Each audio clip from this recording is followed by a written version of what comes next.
Y'all can see just a little piece of that. Maybe we'll turn that so you can see a little better. There we go. Okay, there we go. All right, well, good morning. Thanks for bearing with me with that, making sure everything was on and ready to go. We are going to do a 3-part series based off of the women's retreat that I just went to because I was the only one from our church that got to go. So I'm bringing it back to share with you, not 3 in a row here. There'll be other things, but throughout the next few months, you guys will hear bits and pieces of it. And today I'm going to share the one that I actually shared on Friday night. Going forward, I'm actually going to share some thoughts from other folks. I was able to borrow their materials and told them what I wanted to do, and they gave me their full permission to borrow their materials as well. But that is where we're going, and our series title is significant because that was the name of the retreat and understanding God's plan for us. So that's where we're starting today. So first off, I want us to do a little game. This is where you can participate and call out. I'm going to give you a couple words. You're seeing them on the screen, and I just want you to fill in the blank. Better than? Gold. Gold? Okay, good. Faster than? Lightning. Yep. Stronger than? Steel. Okay. Smarter than? Einstein, yes. Great. Busy as a?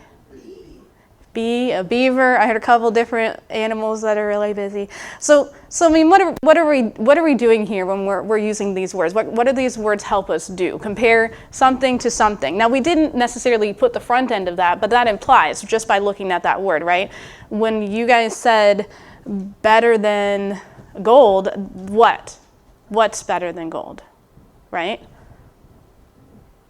Exactly, right? We have something in mind here. When we're saying something says stronger than steel, well, what are we comparing steel to, right? All of these are about comparisons. And maybe, I mean, we're just playing around with this. Maybe you just look at this and you're like, oh, okay, sure. Yeah, these are just words that we use to compare one thing to another. But let's bring this down to our lives.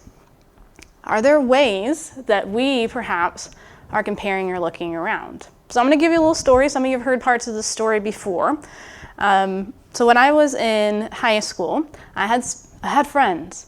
I had very musical friends. Some of you heard this piece. And I'm not talking just like they just fiddle around, like literal one of them played the violin, went on to a very nice school for this like next level violin player. My best friend in high school was an excellent piano player. I mean, she would play for the choir pieces, and anybody in those choir pieces, they can be intricate. Like, she's playing classical stuff. And she was just fabulous. And then I had various friends that were singers and stuff like that. And so I'm around all of that. And nobody's really said anything to me about, my ability or non-ability to do any of these things. And I liked participating. You guys have heard that. I was in band, but I was also in band because I wanted to go on the trips, be fair. And I played the drum. Okay, because I needed to do something and I couldn't learn fast enough to anything else, but I was like, I can beat some rhythm out, I think. So I was in band, I was in choir, I obviously was going to school, but somewhere in there, when I look back on that, I started to get the idea that I wasn't very good. And by comparison, I was not, right? Like, I am not a professional violinist, I am not a concert pianist, you all know that. And what really hit me was my junior, senior year when all my friends are like going up to elite choir. I didn't move up to elite choir. Now, there's a couple different things. You had to try out for it, yada, yada. But I didn't even try out number one, so how am I going to move up to elite choir? But some people got asked to go up to elite choir, right? Like, there's people where the teacher's like, you need to go to elite choir. And so I was in the choir that was like, well, here's what happens to you when you don't make varsity or whatever. I still enjoyed it, and etc. But for a long time, I just thought I wasn't really good at this. Because I was comparing myself to people that were exceptionally good, like exceptionally good, still are. And I don't begrudge them being that good. God has gifted those folks. But because I was doing that, it took me a long time to even be willing to come back in. You guys have seen the fruits of the labor. To be willing to come back in and even learn something. You guys know that story now. And I'm better than I was because what do I practice. I put the time in, I put the energy in. And I might be, air quotes, better than somebody else, fill in the blank. But that doesn't really matter. What mattered here is that I was missing out on things because I was comparing myself to other people. Now, Einstein does have a quote, and it's funny that somebody had said, smarter than Einstein. And maybe you guys know this quote. And it says this, supposedly Einstein said this, everybody is a genius, but if you judge a fish by its ability to climb a tree, it will live its whole life believing that it is stupid. How much time are we losing and wasting comparing ourselves to other folks? I'm not going to be a musical genius, I know that, but God has given me many other things that I can do and do well that are related to me that my friends couldn't do as well. And that's fine because we're not comparing, but understanding that God has given each and every one of us something that we can work with. So let's get to our story though. So in Genesis 29, you guys heard this story last week because David Ashrick, surprise, was talking about Jacob, but we're going to be looking at this story from Leah's perspective. So join me in Genesis 29. We're going to spend a lot of time in this, in fact, our whole time in this, and we're going to come around to this again and again because there's a lot to be gleaned out of this. So let's set the stage. We're fortunate to know quite a bit about Jacob. We just went through, we're not even done with the series, but we have a lot of information about Jacob before that, so I'm going to briefly summarize what's happening here. So this is Jacob after he has deceived his father, told him that he was his brother, stole the birthright, and basically he's running for his life, right? His mom's like, let's marry you off to somebody. That's the excuse that we're giving. And so he's running for his life. Okay, so he gets to this well. We see this in 29, and we see in verse 2, there he saw a well in the field with 3 flocks of sheep lying near it because the flocks were watered from that well. The large stone over the mouth of the well was large, and when all the flocks were gathered there, the shepherds would roll the stone away from the well's mouth and then water the sheep. Then they would return the stone to its place over the mouth of the well. And Jacob asked the shepherds, my brothers, where are you from? And they said, we're from Haran. And they replied, and he said to them, do you know Laban, Nahor's grandson? Yes, we know him, they asked. Then Jacob asked, is he well? Yes, he is, they said. And here comes his daughter Rachel with the sheep. We saw this piece. We're going to switch our narrative in a second, but we got to set this scene up. Now, Jacob has come on a long journey. He's tired. He's looking for his particular family members. He's at the well. He's like, do you know who these family members are? And they're like, yeah, this is them. And here comes one of your family members right now. Now, I know David Ashrick said something slightly different, but I'm just going to use my imagination for a second, knowing what we know about him. You can almost for a moment see this scene in your mind's eye of like he's relieved and he sees this beautiful, beautiful woman coming down the hill, and he's told, this is your family, right? But you get this like movie scene in my head when you see Rachel coming down. She's beautiful, she's in her whatever shepherdess garb, whatnot with the sheep, and he's just thrilled, right? And, he moves the stone, and he goes and talks to Rachel. Rachel goes, I'm fast forwarding a little bit, Rachel goes and talks to her father, and her father's like, oh, okay, here's Jacob. But there's something here, that very first piece, that lets us know, setting us up to the story, that Rachel's very, very important to Jacob, right? There's something at the very front end we get. There's a bit of a connection between the two of them, right? Now it grows, as we have heard, and it grows into something else. So we get here to verse 15, and Laban says to him, just because you're a relative of mine, should you work for me for nothing? Tell me what your wages should be. Now Laban had 2 daughters. The name of the older was Leah, and the name of the younger was Rachel. Leah had weak eyes, but Rachel was lovely in form and beautiful.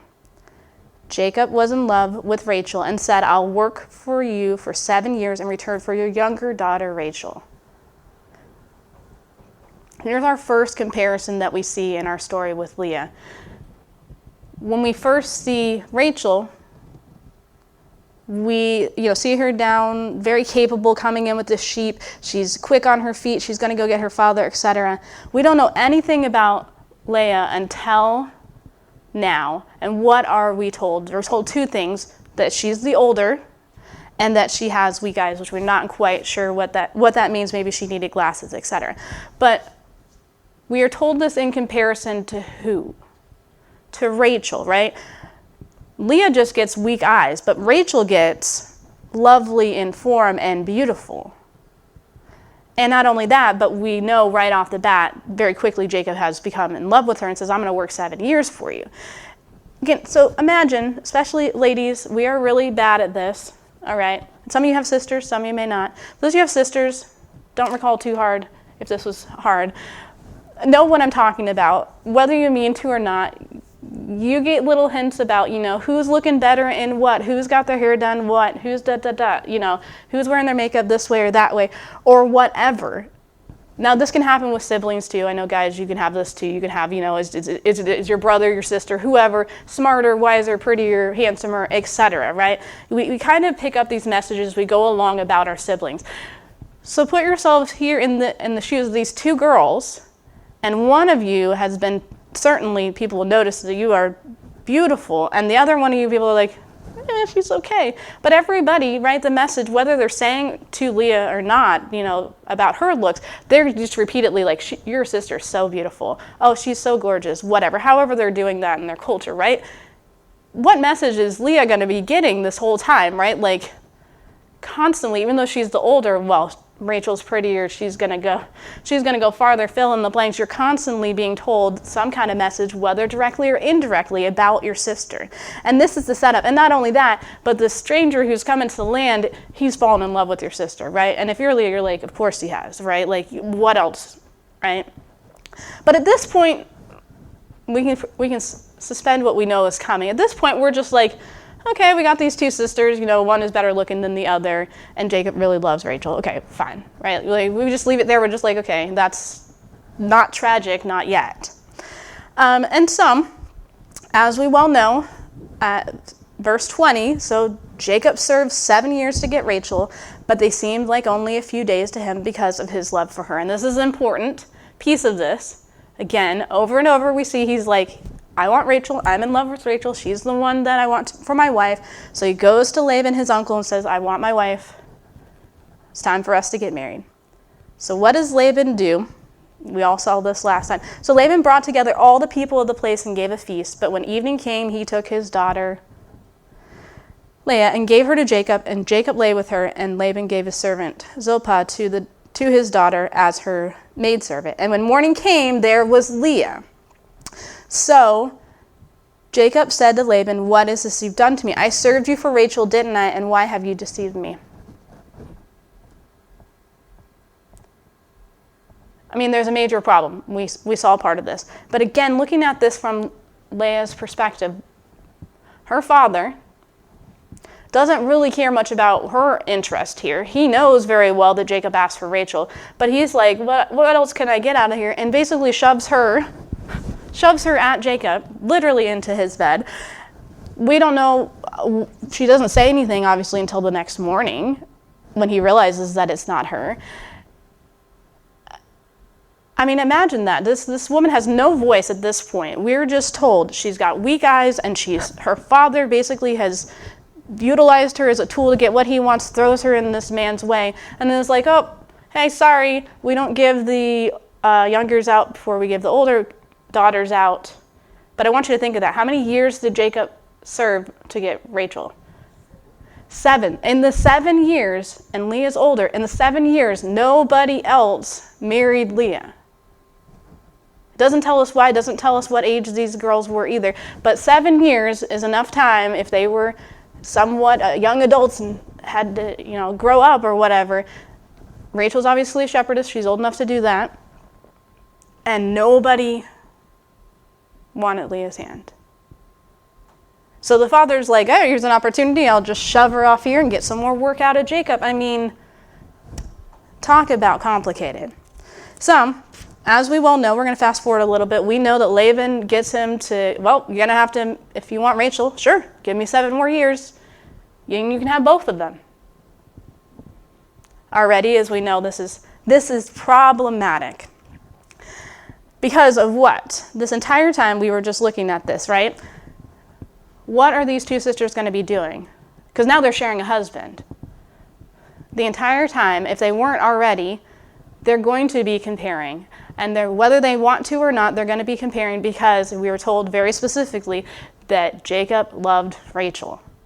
And honestly, as much as I feel bad for Leah, I can't blame Jacob initially for not loving her because she was part of this deception. Like, what are you going to do here? This isn't the person you asked to marry. This isn't the person you thought this was going to be your sister-in-law, and it ends up being your wife. Like, that's not anywhere near the plan that you had. So I can't quite blame him for taking this really hard, but I feel really, really bad for her. And I feel worse when we go to look at verse 31 when we start having children in the equation. So when the Lord saw that Leah was not loved, he opened her womb because Rachel was barren, and Leah became pregnant and gave birth to a son. She named him Reuben, for she said, "It is because the Lord has seen my misery. Surely my husband will love me now." I mean, look at the name of this first child. She's miserable. She's naming the kid after this misery. And what does she say? Surely my husband will love me now. Who once again is she comparing to in her mind's eye? Back to Rachel, right? I know that he loves my younger sister, but I've had a son, which are very important in this culture, and surely my husband's going to love me now. Like, he's got to love me. I have given him a son. We're told that Rachel hasn't had any children, and this is going to be problematic later. So, continuing on, 33, she conceived again, and when she gave birth to a son, she said, "Because the Lord heard that I am not loved, he gave me this one too," so she named him Simeon. Once again, she's comparing herself to her sister because she says, "I am not loved." And also, let's think about this for a moment. Children don't just magically happen overnight. Those of you who had them know this. So we know that this is an ongoing issue for her, right? She has the first one. This is the first time we hear her voice, actually. This is the first time we see her voice, and she's going, "I'm not loved, and surely my husband's going to love me." We don't know how long it took to have the next kid, but still we can gather that somewhere in there, a year or 2, whatever, these kids are coming. And that next time, she's still going, "My husband doesn't love me." I mean, this is not just a very short time frame. She's still struggling with this. I'm not loved. I've had 2 sons now, and the Lord has hurt me, and I'm not loved. And verse 34, and again she conceived. And when she gave birth to her son, she said, "Now at last my husband will become attached to me, because I bore him 3 sons." So he was named Levi. Who is she still struggling against here? Her husband's attachment to her sister Rachel. So she goes, "Okay, I bore 3. Here's her kind of one-upmanship. I have 3 sons. My sister has 0. I'm winning in the game of the children, but I'm not winning in the favor of my husband because my husband still loves my sister even though she's given him no children. But I've given him 3. Of course, he's got to be attached to me. Now I've given him 3. Right? You can just see this working around in her mind's eye here. And then finally we get to the 4th child. She conceived again, and when she gave birth to a son, she said, "This time I will praise the Lord." So she named him Judah, and then she stopped having children. We have years of this. Surely my husband will love me. Surely he will be attached to me. Surely he will see me for what I'm worth. Like, she's looking to her husband for this validation. She's comparing herself to her sister. And then we get to child number 4, and it's almost like, whoa, what happened? Right? Child number 4, I give up. I'm just gonna praise the Lord. Right? Now, I would be remiss if I left you just right there and you just thought that this is perfectly, like, she just got it and figured it out, and she was like, praise God, and nothing bothered her ever again. But that's not true. And I'm going to summarize what's upcoming, because right behind this, what we know This is a beautiful moment, and we're going to come back to this. This is a beautiful moment, but right behind this, we know that the comparison game keeps happening. Because then Rachel's like, why haven't you given me children, to her husband? And he's like, he's like, I don't know, and he's like, he gets angry with her, right? And so she's like, all right, let's solve the solution. I'm going to give you my maidservant, because through her maidservant, then these children will be hers. Well, Leah is like, well, hold up. No, we can't be doing that. Let's give him my maidservant. So now Jacob, who had 2 wives, goes to 2 wives, 2 concubines, 4 women in his life, having children. Well, number 4 hasn't had one yet, but she will have one. Children for him. And he's just going along with this. And these women are going back and forth with, okay, my turn to have the husband for the night. Nope, it's your turn. Okay, all these children that are happening. And creating a gigantic mess of their family life, right? In the end, this mess becomes something that actually ends up having her lose her sister. That second child that Rachel has, I'm fast forwarding, the second child that she's so desperate to have, for whatever reason she's having trouble having children, she loses her life in that birth. And I know that things happen, we know that things happen, but you have to wonder, as she's just struggling, back and forth to being so desperate to have this child, right? If this would have been as big of a thing, if these women had learned to get along and learned to not compare each other, but they're going back and forth trying to have these children. And yet, we see something about Leah in this moment, back to that 4th child, where she says, I will praise the Lord. We see a moment where we see that somewhere in there, she doesn't stop comparing, but she starts to see a glimmer of something else, that she's looking in the wrong direction, right? Every time that they're doing this, they're looking in the wrong direction. She's looking at her sister and comparing herself to her sister. She's looking at her husband for validation. She's looking at all these different things. And yet in this one moment in this story, she looks to somebody else. She looks to God finally, right? Looks to him and is like, oh, like she has this moment of like, you're what I should be looking at. What am I doing? I'm out here looking at all these different things. Kid number 4, she's getting a glimmer of this. And there's beauty in this messed up story. We don't know an awful lot. I'm going to fast forward. We don't know an awful lot about, how her and Jacob's relationship played out after Rachel died.